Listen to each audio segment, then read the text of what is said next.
આપણે કાલે કીધું હતું કે તલ ખખેરવા છે ઓલા વિડીયામાં. આ તલ ખખેરી અને જો કલર એ તલનો બહુ મસ્તીનો નીકળે છે.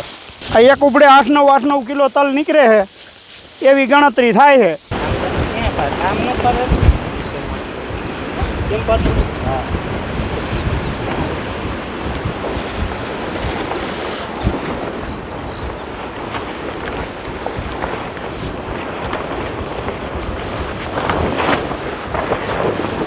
આવતો રાખો.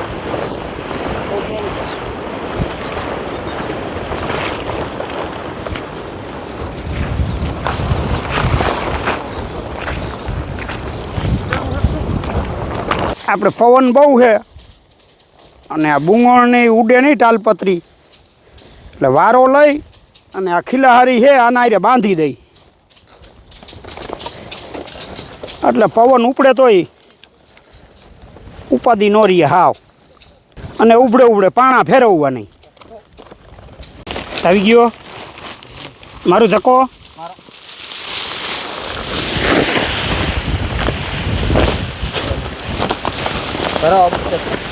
ખમો કે સરફર નનકા સરફર નાના છે ને કાંઈ છે ઉપડા મોટા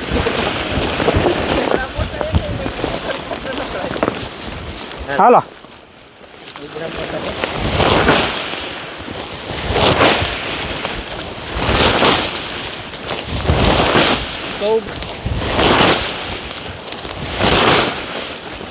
બસ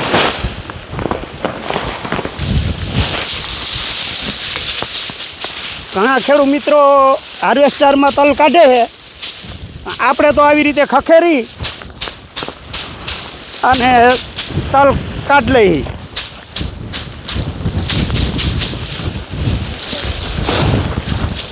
હાર્વેસ્ટરમાં નાખી એટલે કલર તલનો ડીમ પડી જાય.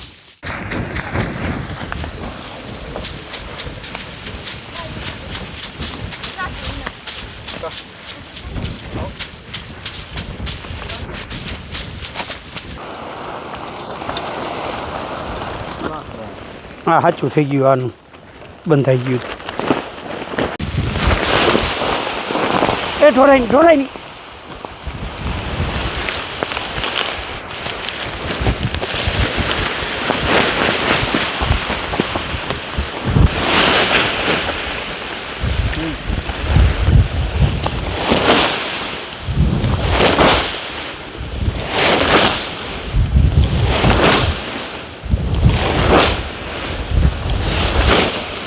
બસ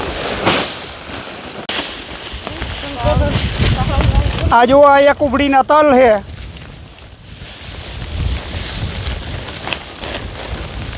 આટલા નીકળે છે ઉભડીએ. આપણે આ લારી જુઓ તમે, 100 ફૂટની લારી છે અને તલની કાઠોડી કાયદેસર ભરાઈ ગઈ છે લારી. અને આટલા વૈધા છે આ તલ. આ 35 ઉબડાના તલ છે આ. એટલે એટલા તલ થયા છે.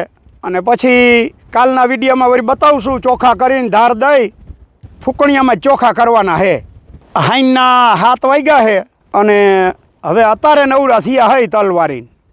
થોડા ખાટું રહી જતું હતું તે કીધું આપણે પૂરું કરી દઈ. દાડિયા તો વયા ગયા. પછી આપણા મજૂરે વહીવું એ ને આપણે થઈને 8-10 ઉબડી રહી જતી હતી, વારી દીધી.